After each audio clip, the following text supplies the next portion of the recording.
Cancer, hello, welcome dito sa iyong May 2024 reading. Maraming salamat Cancer sa lahat ng support mo sa palaging panonood, pagsubaybay.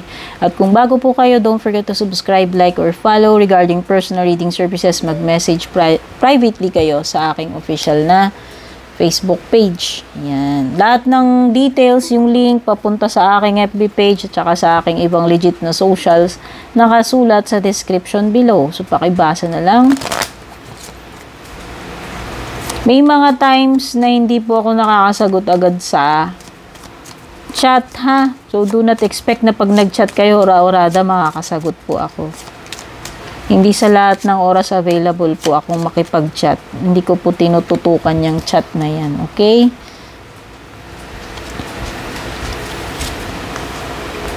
Basta as long as I'm not busy, sumasagot naman ako agad. Tignan na natin, ano ba itong mga pwedeng mangyari paparating sa iyo ngayong May, Cancer.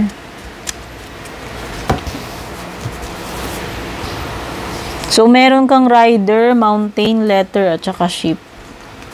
Okay, so maliwanag yung mga energy mo ng movement dito, ng pagta-travel. So, baka yung iba sa inyo, may galaan, may business trip, bakasyon man yan. May pagta-travel by land or by sea. Saan man kayo pupunta. Kasi may barko, may kabayo. Ibig sabihin by land. Tapos ito by tubig. Okay, pwedeng iba sa inyo. By water yung travel ninyo. Yung iba naman by land. Nakikita ko rin na may mga messages na paparating sa inyo because you have the rider, yung mensahero, letter. Okay? Kung ano man itong mga ine-expect ninyo, like parcels, documents, or kung ano mang mga messages yan, makakarating at makakarating yan sa inyo ngayong May. Okay, may news. Maliwanag ang balita, rider, tsaka letter. May mga mensahero, ito, mail. Rider. So, may matatanggap kayong balita. Mga mensahe.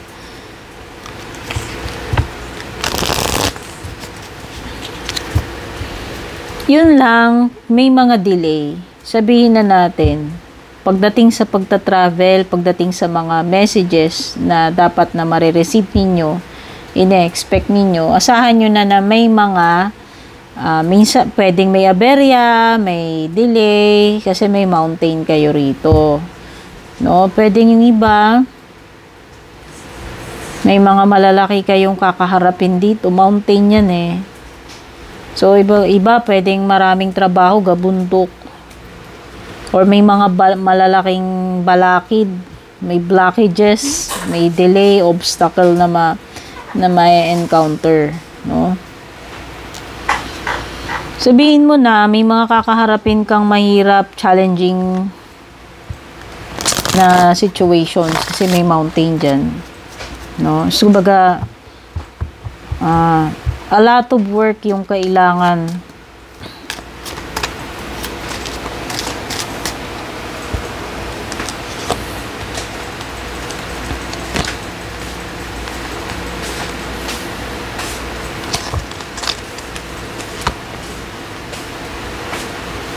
Pagdating naman sa mga relationship mo, family man yan, friendship, jowa, mag-asawa, o meron yung iba dito. Wow! So, nakikita ko, may bonding. May bonding ang mga magjojowa, may date, may mga special na lakad, may mga special na kaganapan. O, yung mga family, mag-aasawa, ganun din. Or yung mga magkakapatid. O, mga nanay, mga magulang, tatay, magkakapatid, family, relatives. O, pero nakikita ko ito sa, immediate family mo, sa inyong mag-asawa or sa mga anak mo at sa'yo. Yan, nakikita ko dito, pwedeng may mga bonding o baka mga bakasyon yan, lakad, summer hindi ko alam kung yung iba, kung may mga plans kayo na mamasyal, mag-travel, ayan, since summer naman. Okay, nakikita ko may energy na magbabaka sakali dito. Ayan. Taking a chance. Hindi ko alam kung may person na magbabaka sakali sa'yo, Cancer. Susubok. O ikaw yan. You will take your chance with this person. Ayan. Ikaw man yan o siya. Meron ditong magbabalak, magbabaka sakali, susubok, susugal. Okay? Magte-take ng risk or chance in a relationship. Yan yung ibig sabihin. Yung iba dito, wala kayong mawawalan kayo ng communication dyan sa person ninyo. Ayan, may silence. No, pwedeng may namumuong silence sa inyo. Ibig sabihin, may conflict, may problema, pero parang tahimik. Instead na pag-usapan, parang dadaanin sa silent or cold war ba tawag? O yun. Okay, may gera pero tahimik, hindi halata. Dinadaan sa ano ba tawag dito? Walang usap-usapan, walang salitaan, no?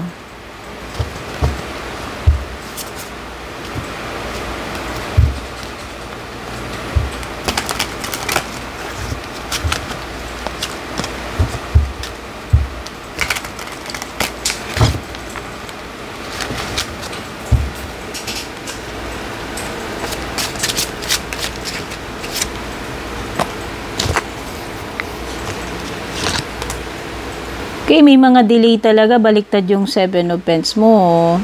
Okay, so meron nga, may na-expect kayo, may nintay kayo, inaasahan kayo dyan, darating. Iba pwedeng pera. Or pwedeng hindi lang naman pera yan. Hindi ko alam kung packages yan. Basta material Pera or material na ina-expect nyo. May delay.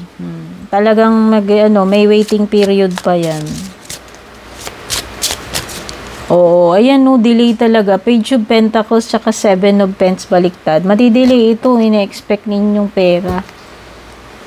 Money transfer man yan, sweldo, kung ano man itong matatanggap ninyo, pera man yan o material. May delay, package. No? May package kasi dun or documents Basta, madidelay. Hihintay ka pa, So, yan. May waiting period.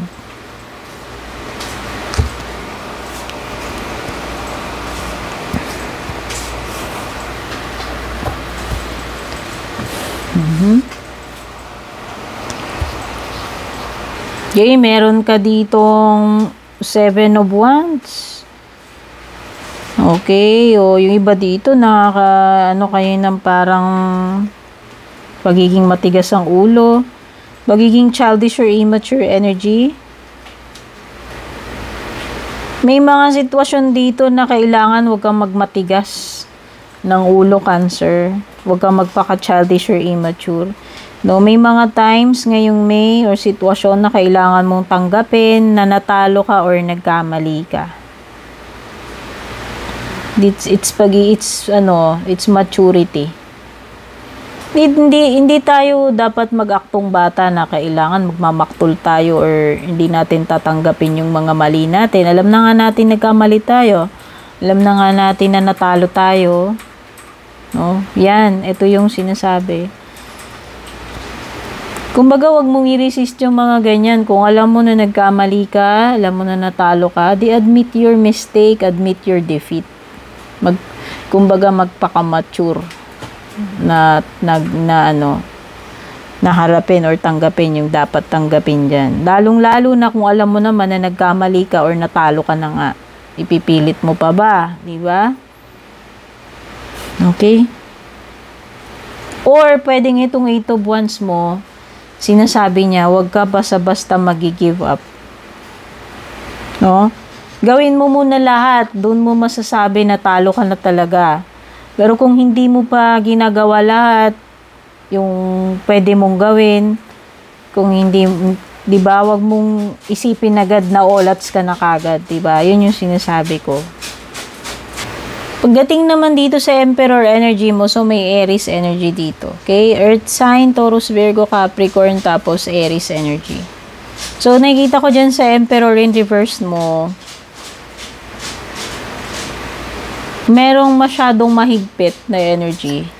Like, wala na sa lugar. Masyadong domineering, dominante, mahigpit, no? May pagka-diktador energy. Ayan. Make sure na hindi ka, kung ikaw man yan, or if you are dealing with someone, pwedeng head, boss or head ng family, pwedeng father energy. Okay?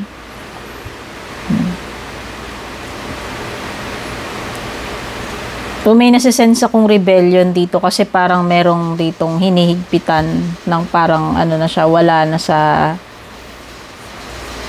sa tamang lugar yung paghihigpit, no, or pagiging dominante, controlling niyang person na yan. Okay, meron ditong abusive power. So, kung sa workplace man yan o kung saang setting, meron ditong inaabuso niya yung kanyang authority. Porque alam niyang nasa position siya. Sa family man yan, or kung saan, no? Kung saan nag-a-apply sa inyo. Basta, meron ganyang energy na ina-abuse niya yung power niya. Yung position. Okay?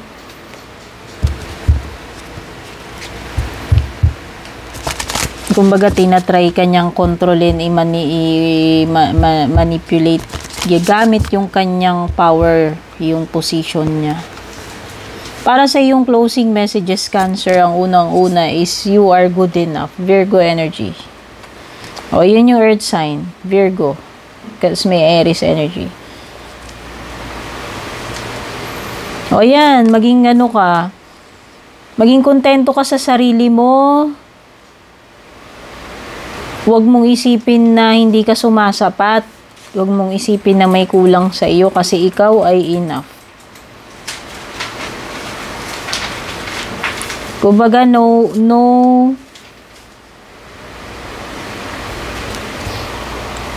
Alamin mo yung powers mo, alamin mo yung mga capabilities mo, yung mga kaya mong gawin.